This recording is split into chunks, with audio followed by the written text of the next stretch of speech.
मध्य प्रदेश के इंदौर से 127 किलोमीटर की दूरी पर मनावर जिला धार के अंतर्गत मनावर से 25 किलोमीटर की दूरी पर स्थित गांगली गांव स्थित है। इसका नाम गंगा पर ही आधारित है, जो कालांतर में गंगा से गांगली हो गया। ये नर्मदा के तट पर स्थित है।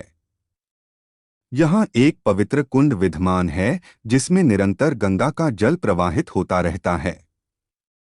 इस जल की विशेषता ये है कि इसकी पुष्टि गंगा नदी के जल से की गई, जिसको हूबहू गंगा जल का होना पाया गया। ये जल बहकर नर्मदा नदी के जल में मिलता है, जहां इसे सात मात्रा के नाम से भी पुकारा जाता है।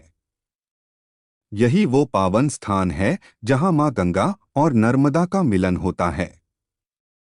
भौगोलिक सत्य देखिए कि सचमुच नर्मदा नदी भारतीय प्रायद्वीप की दो प्रमुख नदियों गंगा और गोदावरी से विपरीत दिशा में बहती है। जहां गंगा और गोदावरी पश्चिम से पूर्व की ओर बहती है, वहीं नर्मदा पूर्व से पश्चिम की ओर। नर्मदा जनमानस में कई रूपों में प्रचलित है, लेकिन चिरकुवारी नर्मदा का सात्विक सौंदर्य, चारित्रिक तेज और भावनात्मक उफान नर्मदा परिक्रमा के दौरान हर संवेदनशील मन महसूस करता है।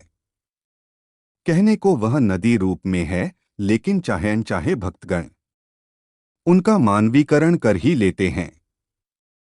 पौराणिक कथा और यथार्थ के भौगोलिक सत्य का सुंदर सम्मिलन उनकी इस भावना को बल प्रदान करता है, और वे कह उठते हैं, नमामि देव नर्मदे। मत्स्य पुराण में नर्मदा की महिमा इस तरह वर्णित है। कनखल क्षेत्र में गंगा पवित्र है और कुरुक्षेत्र में सरस्वती। परंतु गांव हो चाहे वन, नर्मदा सर्वत्र पवित्र है। यमुना का जल 1 सप्ताह में, सरस्वती का 3 दिन में, गंगाजल उसी दिन और नर्मदा का जल उसी क्षण पवित्र कर देता है। हिंदू धर्म में सप्त सरिताओं का गुणगान इस तरह है, गंगे च यमुने चैव गोदावरी सरस्वती नर्मदा सिंधु कावेरी जलेस्मिन सन्निधि कुरु। यहाँ एक शिवलिंग भी है जो नंदिकेश्वर के नाम से जाना जाता है, जिसका वर्णन स्कंद पुराण के रेवाखंड एवं शिव पुराण में वर्णन है। इसके पीछे एक प्राचीन कथा का भी वर्णन आता है। ऋषिका नामक एक बाल विधवा थी, जो गांगली में नर्मदा तट पर भोलेनाथ का शिवलिंग बनाकर उनकी पूजा कर रही थी। उसी समय एक राक्षस वहां आया और उसका मुख देखकर उस पर मोहित हो गया। उसने ऋषिका को रिझाने का प्रयास किया, पर उसने उस राक्षस की भर्त्सना की। इससे क्रोधित हो वो उसे बलात् अपने साथ ले जाने को आगे बढ़ा, किंतु तभी अपने भक्त की रक्षा हेतु महादेव वहां प्रकट हुए और उस राक्षस का वध कर दिया। उन्होंने ऋषिका से वरदान मांगने को कहा, तब उसने उनसे पार्थिव रूप में उसी शिवलिंग में स्थित हो जाने की प्रार्थना की। महादेव ने ऐसा ही किया और तब से वो शिवलिंग नंदिकेश्वर के नाम से प्रसिद्ध हुआ। यहाँ दशमी को भव्य मेला भी लगता है और गंगा दशहरे पर भारी भीड़ रहती है। इस स्थल का सरदार सरोवर के डूब क्षेत्र में आने से जब जल का स्तर उतना नहीं रहता, तब दर्शन श्रद्धालुओं के लिए सुलभ होते हैं। यहाँ देश के सभी प्रांतों से श्रद्धालु आकर दर्शन का लाभ लेते हैं। कुंड में ऊपर से जाली लगी है ताकि कोई उसमें ना गिरे। कुंड में दूसरी ओर स्नान हेतु पेढ़ियां बनी हुई है।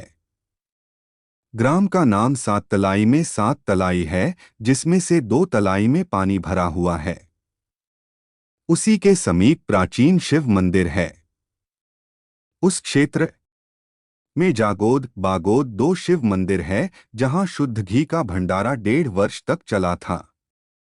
दर्शनीय स्थलों में मां गंगा का मां नर्मदा के जल में विलय होने का स्नान एवं दर्शन लाभ अवश्य लेना चाहिए।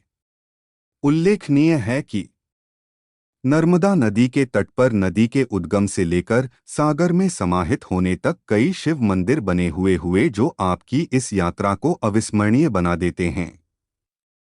यहाँ पहुँचने के लिए मनावर 2 रास्ते हैं, जिनमें से एक रास्ता सिंघना होते हुए गणपुर होते हुए 7 तलाई, गांगली पहुंचा जा सकता है, जो गनपुर से सिर्फ 7 किलोमीटर दूर है। वहीं दूसरा रास्ता करौली सेमलदा होते हुए सातलाई पहुंचता है। यदि आप चाहें तो इस जगह पर बड़वानी से भी आ सकते हैं और इसके लिए आपको बड़वानी से बस या निजी वाहन मिल जाते हैं। ये लेख हमें श्री संजय वर्मा दृष्टि से प्राप्त हुआ है।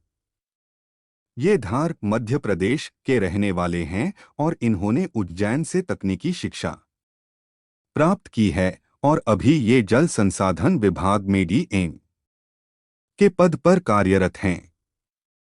इनकी कई रचनाएं देश विदेश की पत्र पत्रिकाओं में प्रकाशित हो चुकी हैं, जिनमें काव्य संग्रह दरवाजे पर दस्तक एवं खट्टे मीठे रिश्ते, जो अंतर्राष्ट्रीय स्तर पर कनाडा में भी प्रकाशित हुए, प्रमुख हैं। कहानी संग्रह सुनो तुम झूठ तो नहीं बोल रहे के लिए इन्हें राष्ट्रीय एवं अंतर्राष्ट्रीय कनाडा स्तर पर सम्मानित भी किया गया। इसके अतिरिक्त ये शब्द प्रवाह, यशधारा, मगसम आदि संस्थान से भी जुड़े हैं और आकाशवाणी पर काव्य पाठ भी करते हैं। धर्म संसार में इनके योगदान के लिए इनका हार्दिक आभार।